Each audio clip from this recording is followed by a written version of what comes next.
Good evening, everyone. My name is Yetunde Oriolowo, and I'm thanking you again for joining this webinar this month. This month is particularly talking about women's mental health because we actually celebrated the International Women's Day. So we decided to take a topic about women. So thank you for joining us again. My name is Yetunde Oriolowo, and I want to thank everyone who is on this platform. So what's our topic? Our topic is women's mental health, women's mental health. So let's quickly look through the agenda for today. Today we'll be looking at the objective for this webinar, definition of mental health, who is a woman, societal expectations of a woman, factors affecting a woman's mental health issues with women, how to provide support for a woman going through mental health challenges, how to improve a woman's mental health and benefits of a woman with optimal mental well-being, societally and personal benefit, and of course, the conclusion.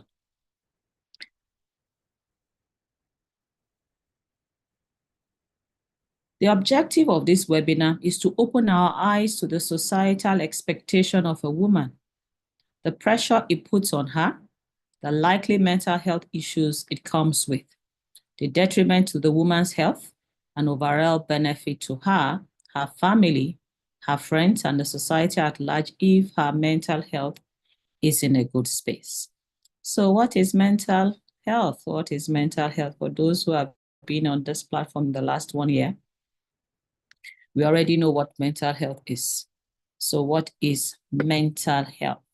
But for newers, we'll always define it because the definition itself, if well understood and well absorbed, can set us free from a whole lot of problems.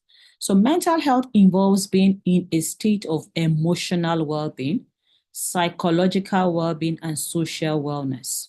So when we say that we are emotionally well, psychologically well, and socially well, then we are in a perfect state of mental health. Now, this affects our thought pattern, our feelings, and our actions. And this is everything about a human being. How we think definitely affects how we feel and ultimately how we act. There's no action without first starting with a thought. And I always say every time that look, ask the actress, the one who knows how to cry. How do you just start crying suddenly? They will say, I thought of something bad that happened to me in the past. I felt sad. Then I began to demonstrate the action of crying. It also helps determine how we handle stress, relate to others, and make healthy choices. This is one important part of our life. You know, stress is everywhere. I've been stressed so much in the last few weeks, but the stress the stress did not get me to the point of non-productivity. Let me put it that way.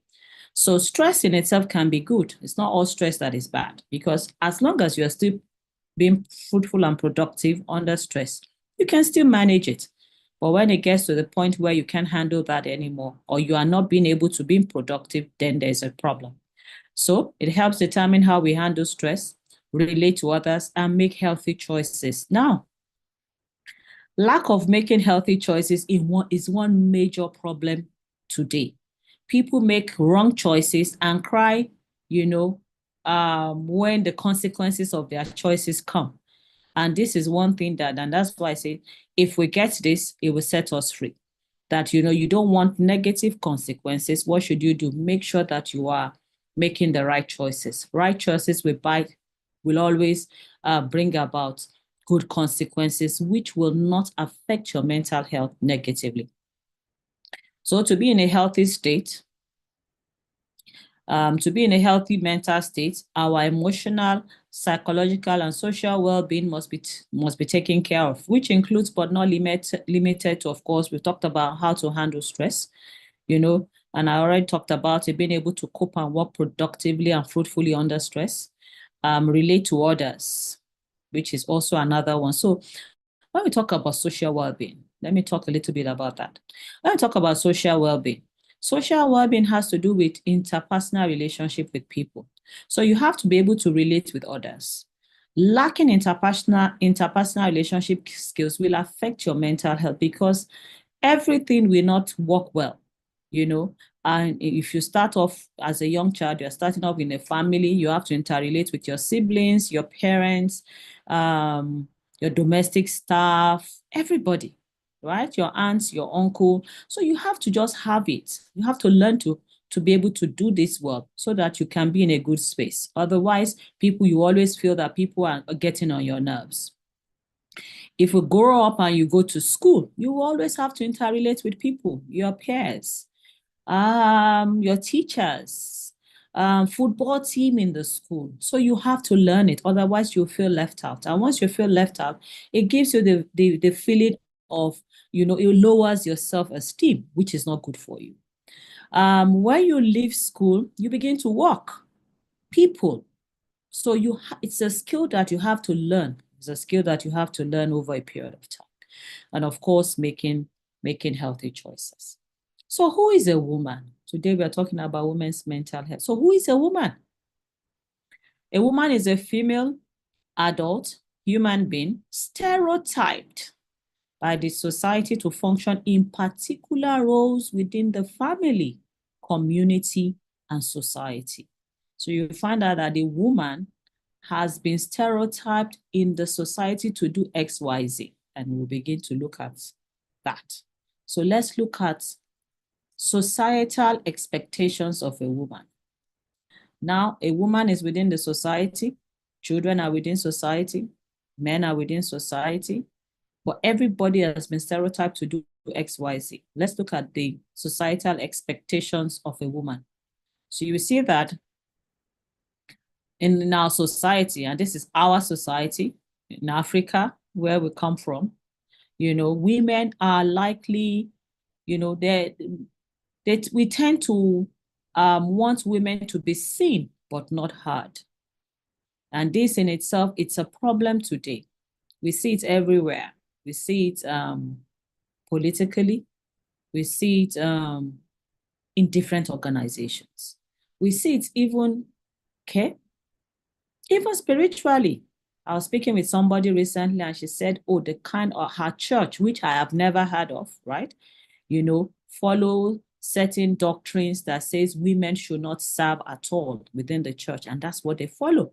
She even says that, women are not allowed to lead anything in their church, whether choir or anything. So you see, these are even in some religious sectors believe that, women should be seen and not to be heard. So when women who have so much within them to give the society and maybe the family, the organizations they work with, and they are not allowed to express themselves, then it gives them mental health issues. So societal expectation of a woman, they are to be seen and not to be heard. They are to be wives to their husbands, right? I'm talking about Africa now. Women are basically supposed to, be wives to their husband. They're supposed to support their husbands emotionally and be domesticated. So you find out it is the woman that is supposed to clean, cook, make sure that a whole lot of things are happening in the house. Okay. Societal expectation of a woman, she's supposed to attend to his needs, right? The husband has needs. So she should be there to attend to his needs, despite that, she has her own needs as well. The children have needs as well, but she should be there to attend to his personal needs as well. Maybe he's traveling, she's supposed to pack his luggage, supposed to do so many, even private things, maybe secretarial duties, remind him of things, and of course, do the wifely duties at night as well, okay? Societal expectation of women, she's supposed to be a mother to their children and nurturing them as they grow up, right? And nurturing takes a whole lot. So you're talking about even nurturing the child through pregnancy, having the child, then taking care of the child when the child is born, and so many things that you have to do. Then they have to go to school, they have to eat their food, everything that a woman does. So these are societal expectations of a woman. Okay. She's also supposed to care for the entire household, their domestic staff she takes care of, and the general well-being of the house.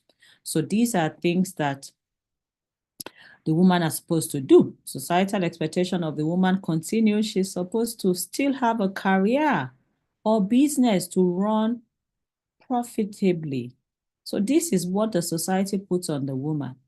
Have your career, have your business, and make sure that you're running it profitably, regardless of the fact that you're still doing so many things, right? Okay, she's supposed to work late into the night and wake up early to get everybody ready for the day. So she's there, working late, waking up early, packing lunch bag, food for the children, packing lunch for the spouse as well, for those who do that. And, she's still supposed to also clothe and feed the entire family. She's supposed to attend to in-laws, family, and friends. She's supposed to attend children's school program. She's supposed to stand in the gap spiritually for their homes, for some homes now. She's supposed to do all of that. So these are the societal expectations of women, not restricted to this, but at least basically most of us as women are expected to do this. So let's look at factors that affect a woman's mental health. Factors that affect a woman's mental health. Okay? Factors that affect a woman's mental health. Biological factors is what we will start with. Biological factors. Okay. So there are certain biological factors that affects women, right? That can affect their mental health. Their mental health is how their mind works and how it eventually takes a toll on their body. And we'll look at the first one, marriage and its inherent issues. For those who are married, there's a whole lot of, marriage in itself is beautiful.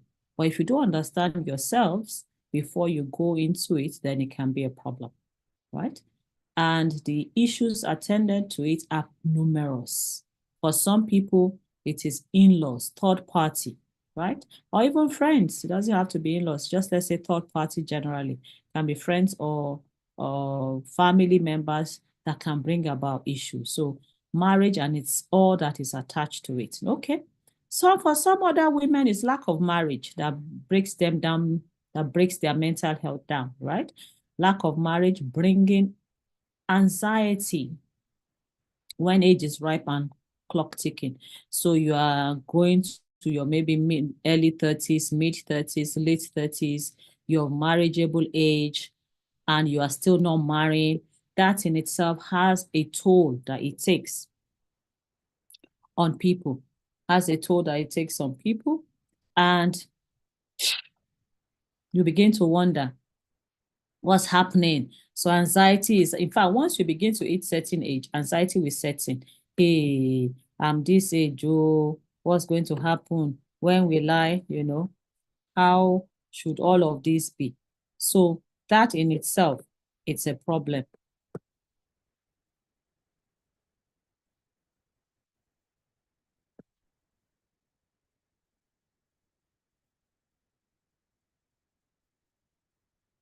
So you begin to wonder, when will I get married? When will the husband come? What should I be doing? What should I not do?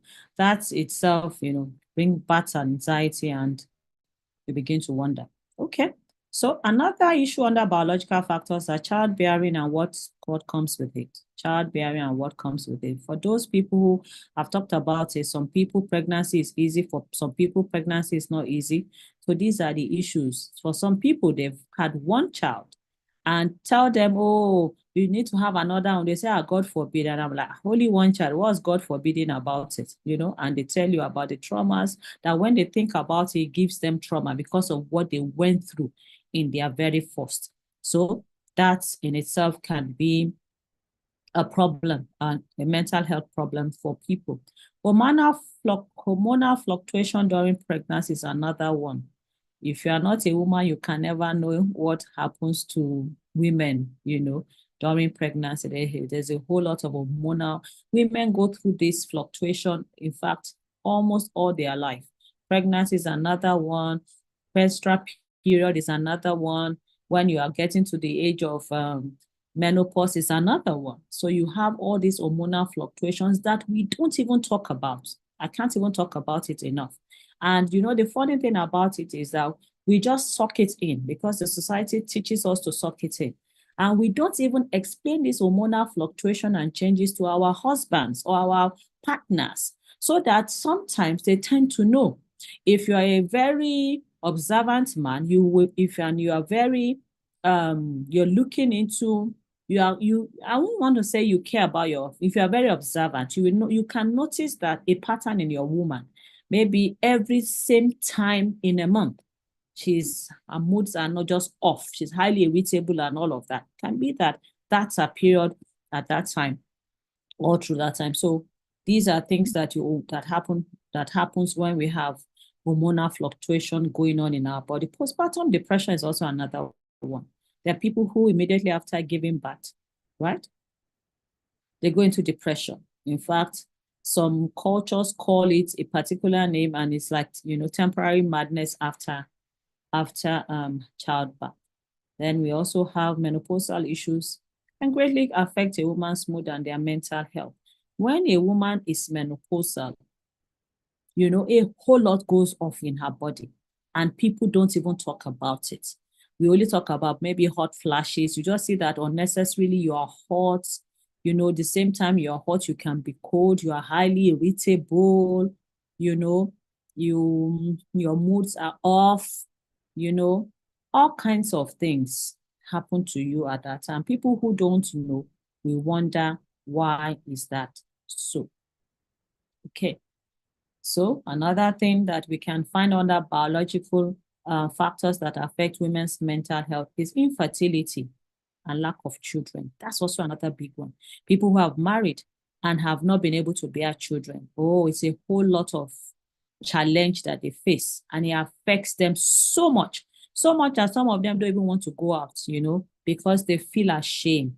They feel insecure, about the issue, because especially when it's long-standing. So infertility itself can be a factor that affects a woman's mental health.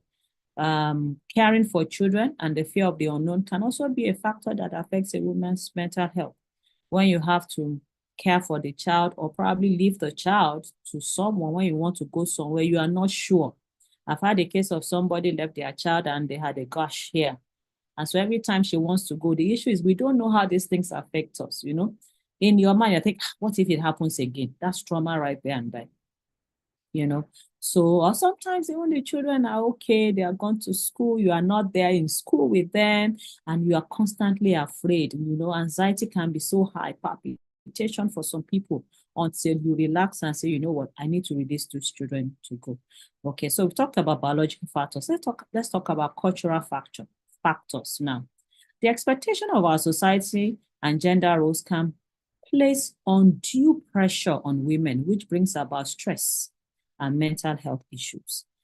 For instance, in some culture, if a woman has not given birth to a male child, you are not considered bona fide in that family.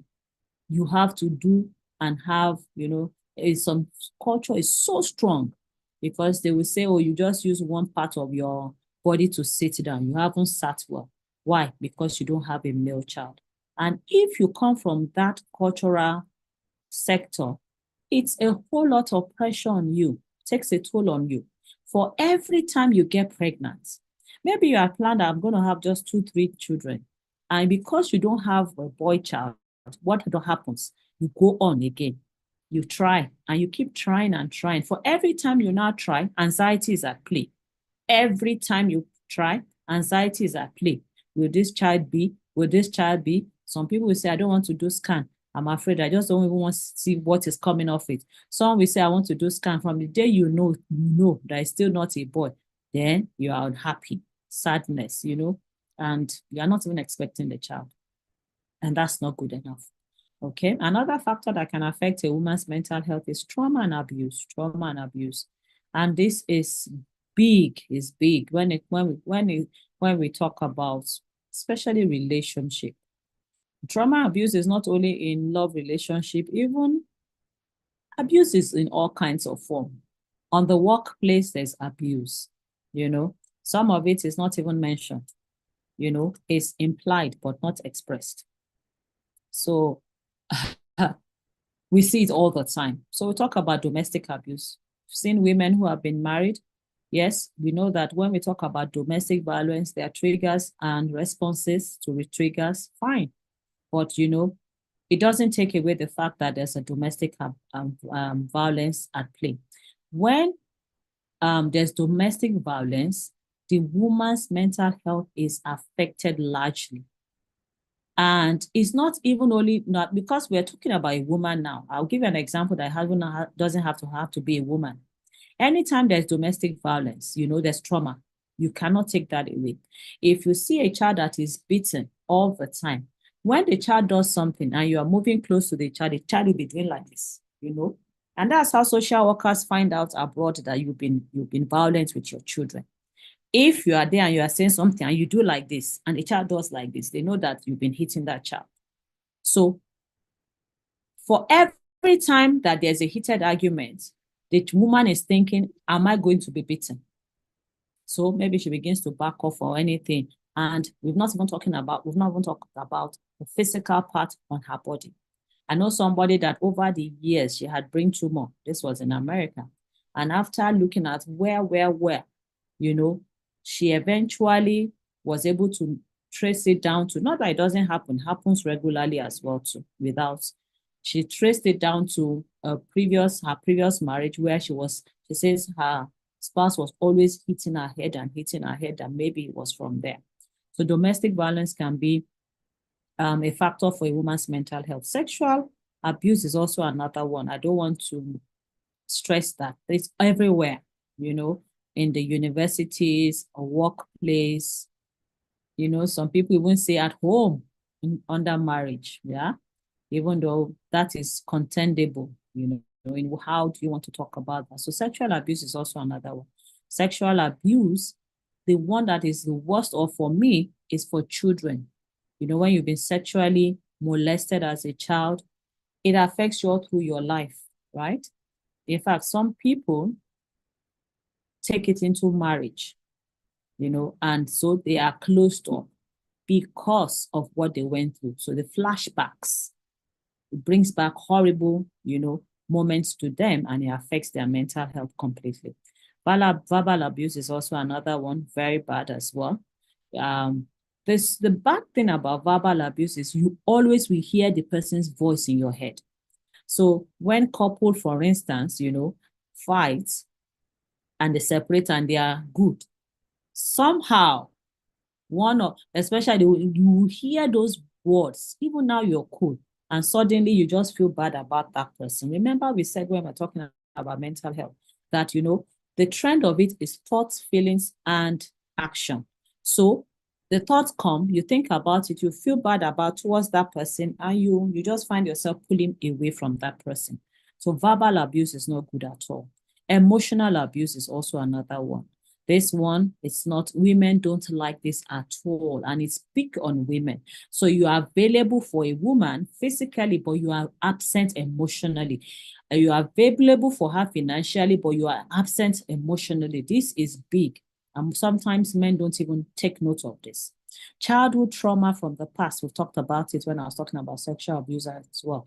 And it can be diverse. It doesn't have to be sexual abuse alone, affecting the woman's present state. I was talking with somebody and, so we do certain things. Before time, I might not be able to dwell on this. But you see, there are different kind of attachment theory. Different people behave in their adult life because of the kind of attachment theory or the attachment, let me say, that they had when they were young. When they were young. Because if you, if you, so for instance, when you were young, you were not that attached to your parents, right? Your parents was also, so just to avoid getting into trouble or fight or anything, you try to avoid them. So we call that, avoidance mechanism, coping mechanism. When you grow old and you see something like that, the next thing is flight. Flight is what comes to your mind. Because you see children in that state, what happens to them is once they are they go to the university, they really don't want to come home again. Holiday is a chore. They try to stay back and say, oh, they are doing something because home is not cool for them. So they are avoiding that their parents or that part of their life so that they don't get, anxious and afraid because they are living in fear. They don't know what is going to happen next. And so they try to avoid the same thing they now do when they grow up. Some of them, once they even see a trend, they run away from maybe the friend or the relationship or even the workplace because it brings back that memory to them. So that's a whole lot, of things that we face when we talk about mental health issues in people. So let's look at the fourth one, which is social factors, right? Okay. So when we look at social factors, we want to start with lack of education. Lack of education. Lack of education is one factor that affects a woman's mental health. When you feel like you are, what's the word? You are less of a human being. So you come from a culture where even the whole community and your own parents can say, oh, I'd rather send the boy child to school than you, and you crave to go to school, right? That in itself has begun to deal with you in a way that even you don't know. That is one thing that can affect a woman's mental health. Number one, it makes you less valuable. It takes away your self-esteem. It shows you that you are not worth it and there's a better person than you. So lack of education is one thing. Another thing, apart from this part of educational system, not having education I looked at is, not having the educational qualification to pursue certain things in life. And it now turns your life all around in a way that you don't want. That's also another one. Then lack of vocation. Lack of vocation. You have a vocation, you don't have a vocation. You don't have anything that makes you anybody. Nobody to put you through a vocation. You can't afford it. You have not pursued it. You haven't done anything. So it means that, what's your life worth? What's your life? What are you looking at? What makes you you, aside from sleeping and waking up? If you don't have that part in place as well, it can affect your mental health because you can begin to dabble into things you ought not to dabble into. Now, if you don't have the education, you don't have the vocation, it will lead to poverty. We're looking at societal factors that affect women's mental health. Now, it will lead to poverty. And once you are poor, trust me, a whole lot of things will happen. You begin to do things that you ought not to do. You begin to settle for less. You begin to be dominated by male gender. Whether in marriage or at work, you don't have a voice. You don't have something to even fight your space. We know about women who have remained in a marriage that they ought not to, but because they don't have any financial means, right? So they stay there.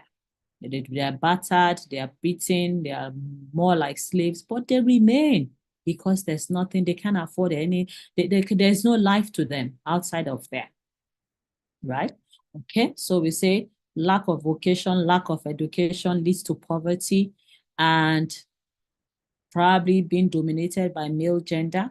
Then this can lead to social excommunication and isolation, right? We see one playing out recently, when you are being dominated by a male gender, that's what happens. Then you can be socially excommunicated and isolated. Why? Because of certain reasons, right? This This most definitely, so all of those social factors listed most definitely affects women's mental health. It makes them feel inferior and inadequate. Okay. So let's go to common mental health issues in women. Common mental health issues in women. Common mental health issues in women. All of those factors put together, biological, social, and, trauma, abuse put together will always bring about these common health issues in women. Okay, common mental health issues in women. Anxiety disorder, I talked about it already while I was explaining those factors. Every time that those incidences that I mentioned occurred, anytime that, you see something look like what you went through as a child, and you're seeing it in your adulthood, anxiety will be at play. So a birth anxiety disorder. Anxiety is the fear that something wants to happen that you have probably experienced before, or you are afraid that this will happen because of something. So anxiety. And when you talk about anxiety, can be two. There's severe anxiety and there's regular anxiety. If you have severe anxiety, is bad. I remember I had a client who has severe anxiety. We tried a whole lot of things, but I had to say, you know what, because she was abroad, leave where you are and go back home. Both places where she was she was a UN staff. She had to go back home to go and do medical checks because the anxiety was too much. What was it from? Her grandma had breast cancer. Her mom does not, but she had something. So she was afraid that any small thing, that's where her mind goes. In fact, she's still afraid. She's afraid for herself, afraid from her mother. Her mother said, look, you have to take it easy. You can't deal like that. But it was so severe. Severe anxiety will stop you from doing anything. It will cripple you completely. So anxiety disorder is one common mental health issues women have. For some people, they are anxious. Once it's time that their spouse is coming back home, anxiety sets in. So there are a whole lot of things that can, some people, once they don't have, their stacked up money is going down and they're not, maybe they don't have money coming in, anxiety. So there are a whole lot of things that maybe yourself and your spouse, you are not good right now on financially, is when it's getting to time to pay school fees, anxiety sets in different ways, right? So anxiety disorder is one. Mood disorder is also another one. Moods, what we call mood swing. Sometimes you are high, sometimes you are low. So, I said that when I was talking about hormonal fluctuation, I said sometimes different things, pregnancy can make that happen. Menopausal issues can make that happen. All kinds of things can make that happen in itself, okay? Isolation and depression is also another common mental health issue in women. If a woman has been shut down for too long, remember I said that, in our culture and society, women are more wanted to be more wanted to be seen than heard, you know. So if that happens a lot to you before you know, or think life is not working the way you want, you made a bad choice of a spouse, you are dealing with the consequences, it just puts you off, you're isolated. And if you don't deal with those issues, which are very possible to deal with, it moves from isolation and I want to begin to isolate you. Or you are not even doing well in life. Instead of you thinking about what to do to make you do well, you just begin to sulk and say, oh, my mates are, and all of that. Before you know it, then you are isolating yourself. You don't want to come out. You don't want to join them. You think they're better than you. Then you go into isolation and you now begin to go into depression. Post-traumatic stress disorder. This is very common. I've talked about a whole lot of different scenarios before. We know it as PTSD. These are traumas we've gone through, in traumas that have been battered from situations we went through in our younger days or in the past. Let me just say in the past, that is stressing us today. And a whole lot of them are there. Bipolar disorder is when you think, oh, today this person is cool, tomorrow she's not cool. a whole lot of people are under this spectrum and they don't even know. Sometimes I tell my husband, I say, look, once I come, I don't know where I stand with somebody, I tend to move back because I can't even take that. I like stability in my life. Is that we're in or we're out, right? And so many people, some people, you see them, oh, tomorrow they are, and you're like, you don't even know where to place these people. Bipolar disorder. Eating disorder is also another common mental health issues in women. Women tend to eat a lot when they are going through issues or eat little. Somebody was saying to me that if my relationship breaks, I bet I'll be thinner than I am now. And, in my mind, I'm just saying, okay, so this is how she's thinking about it. So that's it. Either you overeat or you eat less. Sometimes we talk disruptive and conditioned behavior is also another mental health, common mental health issue in women when they do go through things, right? For some men, you say, this woman, she can destroy things. So when she's upset like this, and she will break everything, disruptive behavior. Some are also conditioned behavior. You have been conditioned to just, withdraw. Because when you are a child and, something went wrong, you dare not speak in your home. So when you are grown and an adult, you tend to do the same thing again. So we need to be very careful when we talk about that, right? Disruptive and conditioned behavior. Paranoia, sometimes tied to spirituality. So we find out that,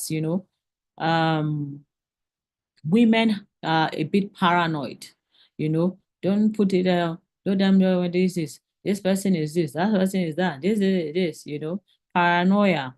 And, sometimes you can tie that to spirituality. Okay, so let's look at symptoms of mental health issues in women. Symptoms of mental health issues in women. One of it is when you find yourself always being tired or extremely sad and feeling down all the time. Now, that's the catch. All the time. It's not once in a while. All the time you are tired, you are feeling extreme sadness, and you are feeling down. You need to check yourself. You need to begin to introspect what's going on with it. And you can't tie it to XYZ, maybe to work overload or something. Then you need to check.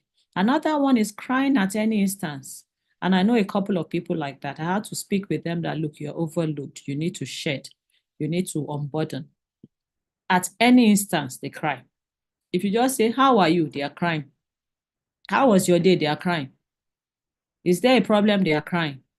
So that is a major symptom that your mental health is being challenged. Major symptom that your mental health is being challenged.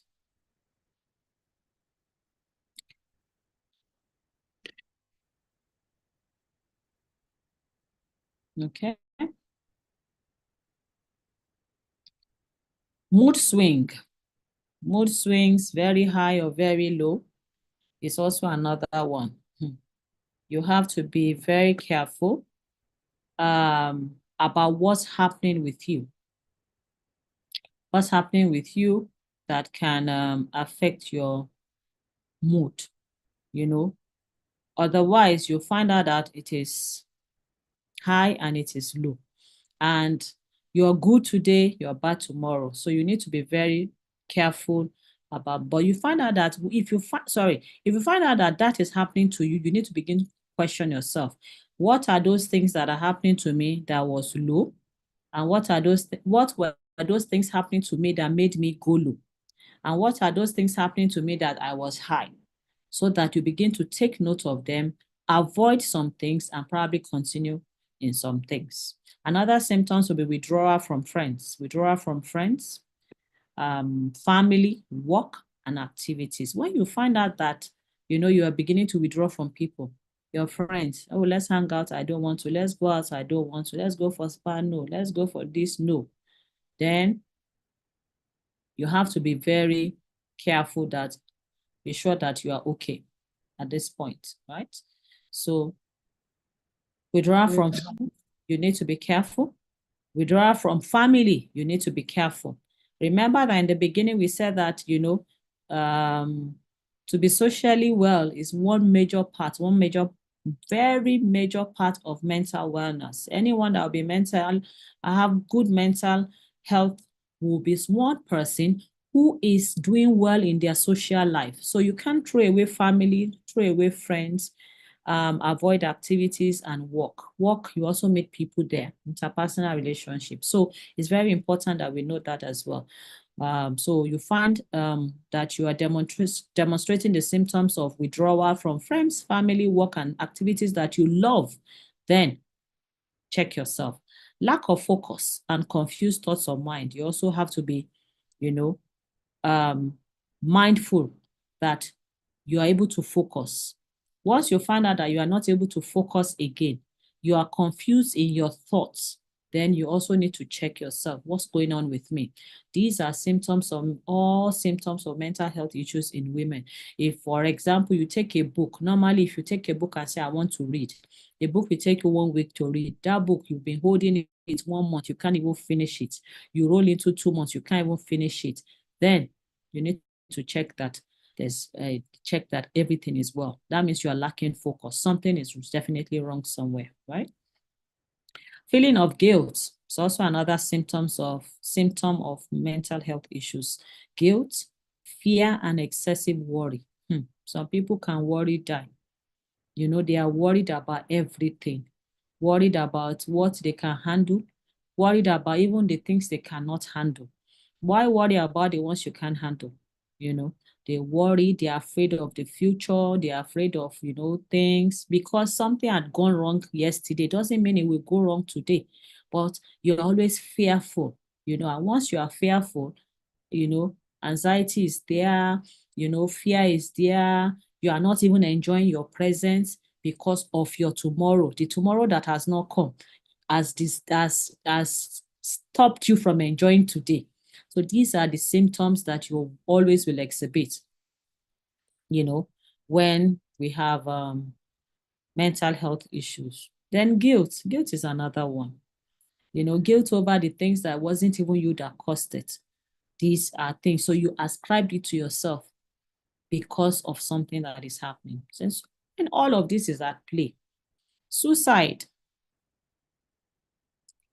can eventually occur if you are one that, if you don't deal with, you see these symptoms and you don't deal with them, even like medical issues, you see the symptoms and you don't arrest it early, then it will lead to isolation, eventually depression, depressions will now lead to, that's when people now begin to contemplate suicide. Maybe I should just end it all. So suicide, when isolation is not checked and depression is not treated, suicide can be an option when we talk about mental health issues for women. Okay, so how do we provide support for a woman going through mental health challenges?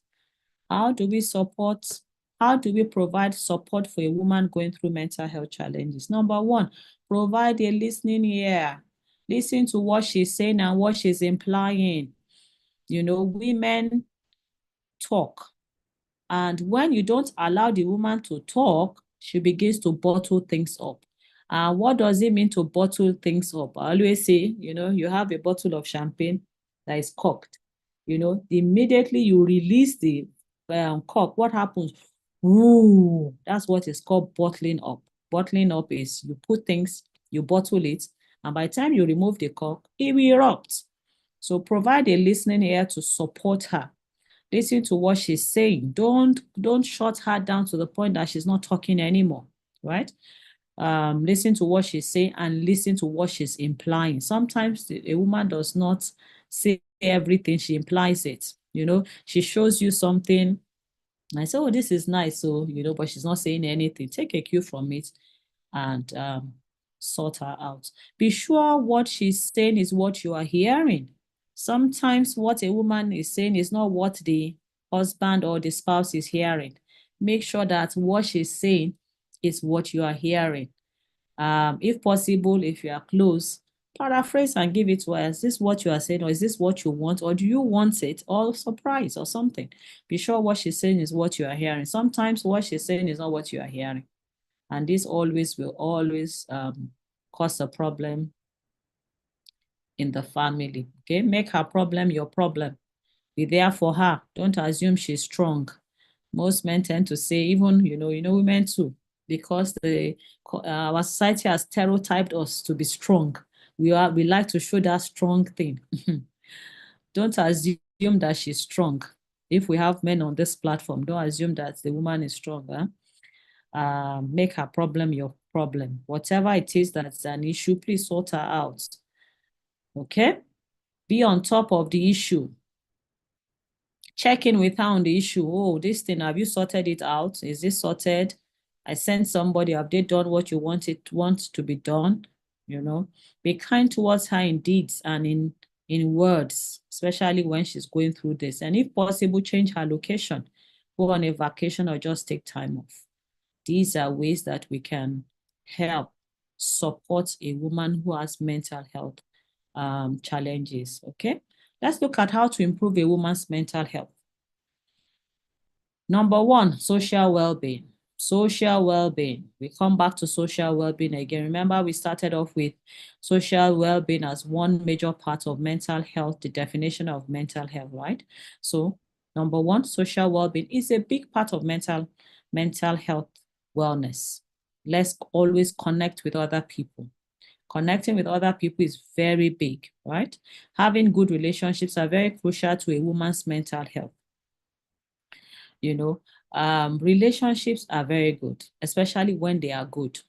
And I always say, don't say, oh, because you want to keep relationship, you just keep any relationship.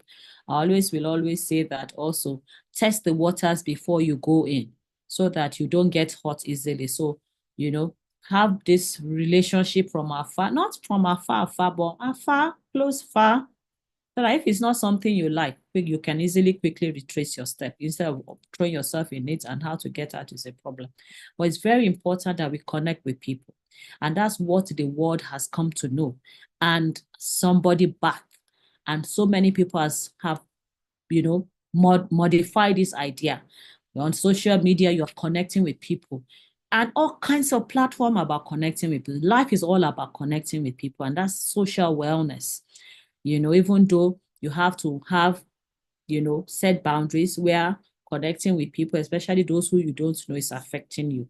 Number two, acquire new skills or sharpen old skills. We are talking about how to improve a woman's mental health now.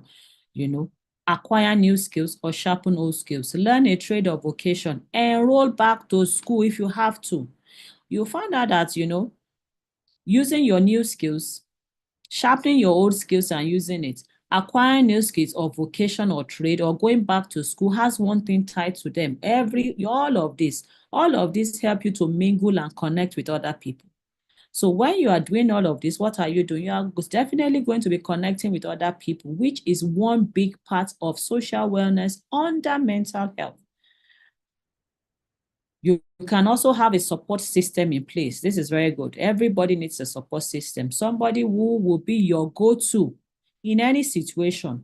One who will not judge you. Nobody wants to be put down, right? Even if you have done the worst thing, you don't want to be put down. There must be somebody you can go to who will not judge you and listen to you. Get involved in physical activities. It helps both your physical body and your mental health. So you want to improve your mental health as a woman, these are things that you ought to do.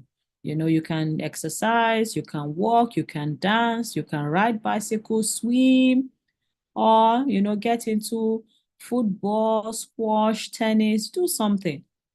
It surely improves your mental health, right? Journaling is a way to release pressure off you. When you write, you're able to express yourself. So it's a very good one to do. You can also, gratitude journaling, be grateful, even helping other people helps your mental health. You feel good when you help people generally, you get a rush of dopamine, and it makes you feel good at the end of the day. And never compare your life or yourself to others. Your journey in life is very different. So this is how to improve your mental health as a woman, because women tend to also compare themselves with each other. Our lives are different. Our journey in life is different. And all that we have in life is tailored to our journey in life.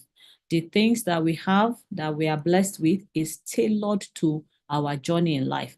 Your looks, your hair, your voice, your disposition, the people you meet, your skills, everything is tailored to your own journey. And as long as your journey is different from the next person's journey, you are not going to have what that person have because your journey is different. Okay. So let's look at benefits of a woman with optimal mental well-being. So when a woman has optimal mental well-being, what happens to her personally and societally? So personal benefits. The woman is a happier person. She has stable state of mind. Her choices are well thought out before embarking on anything or any project. Remember that a happier person, a happy woman is a happy home. Everybody in the home is happy, space is happy, work is happy, community is happy, society is happy. She has a stable mind, which is very important to help her choices. Remember we said that for every choice, there's a consequence. Today, people's choices are wrong and nobody likes the consequence, right? Okay, she's making decisions with clarity of mind because, she has been able to well think through, well thought out before she makes that choice. She makes meaningful connections that are rewarding, beneficial, and productive to her life. So these are personal benefits, okay? So let's look at societal benefits, okay? Okay, so we have some more personal benefits. She's physically well, and she can identify her stressors and avoid it. She can, and of course, when all of that is happening within her, anxiety is reduced. Let's look at societal benefits. Women with optimal mental health become more productive on their jobs, which increases the well-being of the society. So we have more productivity everywhere. Society is productive. GDP is increasing. Everywhere is good. Okay, she's less stressed and her physical health is in good place. This reduces the pressure on healthcare within the society, especially in a society where healthcare facilities are not much. So she's well, physically well, and guess what? She's not sick. So she's one off, the healthcare system or healthcare problems that we have in that society. She's in a better frame of mind, thereby affecting her family and community positively. And a mentally well woman easily demonstrates her nurturing traits by being involved in the growth of her society and the land she lives in. So our conclusion today. In conclusion, women's mental health is multidimensional, which are influenced by a variety of factors, such as biological factors, which we've talked about, cultural factors, we've talked about it, social trauma and abuse. These are, different dimensions that can influence a woman's mental health. When influenced negatively, women begin to exhibit changes in their body, such as hormonal changes, postpartum depression, and menopausal changes. Societal pressure in a woman can contribute to mental health challenges such as anxiety, depression, isolation, eating disorders, and the likes. It is therefore very important for a woman to take note of these factors and their likely damage to her body. It will also be nice if the partner of the woman takes note of these as well. Woman, yes, the society has put a lot on you. The expectation of caring for others. The question is, who cares for you? Make sure you have a solid support system so you don't burn out or get exhausted. Identify your stressors and triggers from afar and make a good decision to avoid them. Everyone needs you sane and well. And this brings us to the end of today's webinar. If you need to speak with someone, this is our contact. You can talk to us, email us, follow us on Instagram, send us an email, and somebody will be there for you. Thank you so much for being a part of our program today. We sincerely appreciate your time and support. God bless you. Okay, so we have, anybody has a question? If you have a question, you can unmute and ask. Raise up your hand if you want to. Have a question?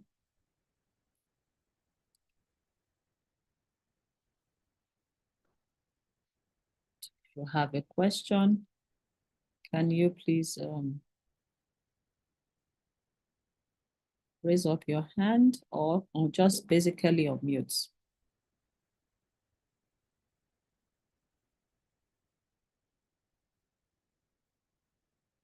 Okay, I see a chat.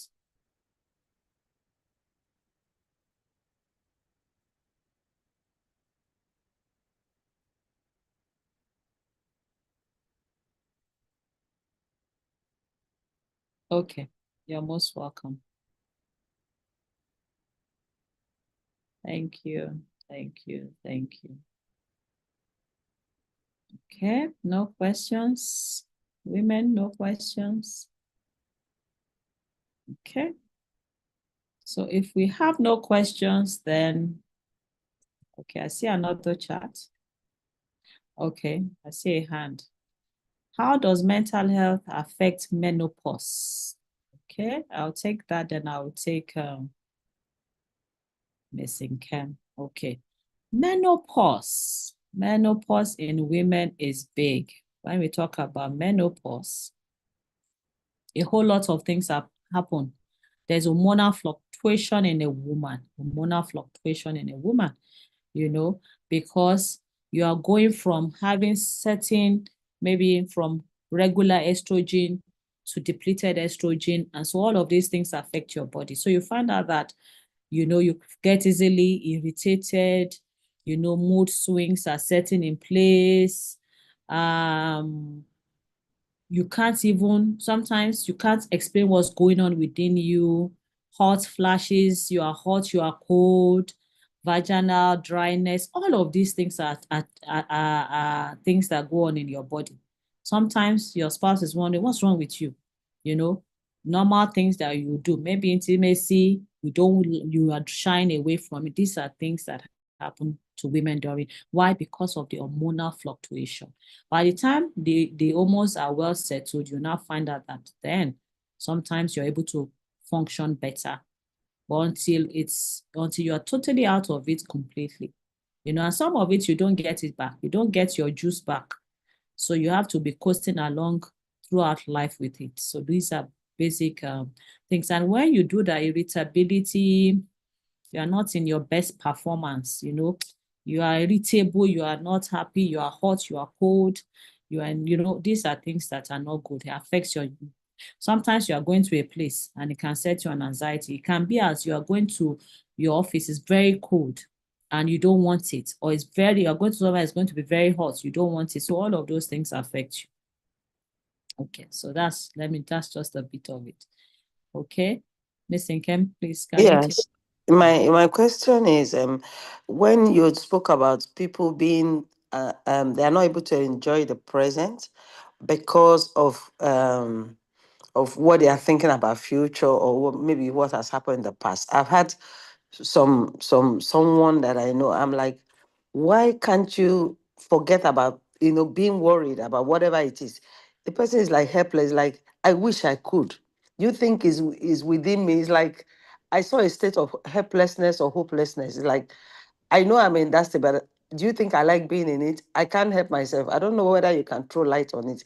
Is it that is a situation where they cannot get themselves out of thinking in that present state, or I don't know what is in their mind. I don't know how to help in that kind of situation. That's just my confusion. I don't know whether my question is clear. Yes. Okay, somebody is in a state of helplessness. Yes, and they feel that, they're helpless about it. They don't like being in that state, but they see themselves thinking about tomorrow or being anxious about tomorrow or the past, and they don't like it, but they're in that state. I don't know whether you can comment on it. Yeah. I understand what you are saying. It's what you even the word you use is a psychological word. It's a place of helplessness. Now, for people, before you get into that particular stage, you find out that it has been ongoing. And that's why we also talked about symptoms of mental health issues with women. So once you see the symptoms like medical issues, go and begin to deal with it. If you don't deal with it, your thoughts, your life is hinged on it. State of helplessness is when you cannot get yourself not to think about that thing or do that thing. There are two things.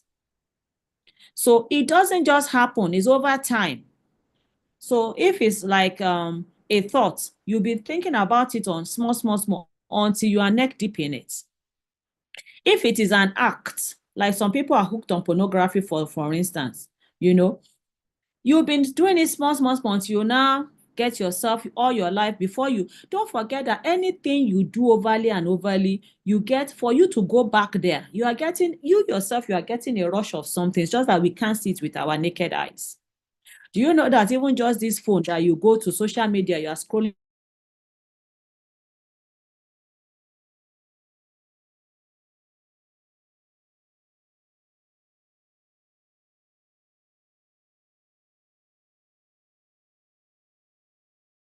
what you are getting, but it's being released. That's it. And that's why you always go back to it. Now, that person who is in a state of helplessness has to just undo what they did. Begin to undo it bit by bit. There's no two way about it than to stop thinking about it little by little until their mind. So anytime it comes, you need to deviate your mind or get yourself doing something else. Get yourself doing something else so that, get yourself doing something else so that, you don't find yourself going back to it. So when the thought comes, get yourself, to think about something else. When that, so that as you begin to do it, you begin to channel your focus, on something else, then you'll be able to get out of that state to go and do something else. Now, back to the thing, because you are not enjoying your present because of the fear of the future or because of the, trauma of the past. It doesn't make sense. If it is the trauma of the past that is making you not to enjoy your today, what should you do? You need to go and deal with that trauma, bring it to the forefront and deal with it. And once you have, you will find you'll be able to release yourself to begin to at least step into the waters and enjoy your today bit by bit. Now, the fear of the future is holding you from enjoying today. Who says that thing will happen? Like that client of mine was saying, the fear of also having cancer. She was totally crippled and that was in December. So I reached out to her in January. She said her results came out. And it took me 3 months to tell her that, and she will say, oh, she's okay. She will rush back again. No, until, and I said to her, once you do this thing, believe it, that's it. Until you do your yearly, she will go and be doing tests. I said, what are you looking for? If you are not careful, what you are looking for, you will find. Then you will say it will now become a self-prophecy, that, Sheba, I said it. You didn't say it, you were looking for something. There's a way we attract what we look for. So Thank you, ma. the fear of the future should not cripple your enjoying today. Thank you so much. Thank you so much. Okay, I want to thank everyone who has been here. Thank you. I appreciate everyone. You are my special people. I appreciate you. Thank you so much. And I pray that, we all be alive to be here um, next next month by God's grace. Thank you so much. It's women time this month. It shall be men's time in June. Thank you. Bye. Bye. Thank you so much. Bye.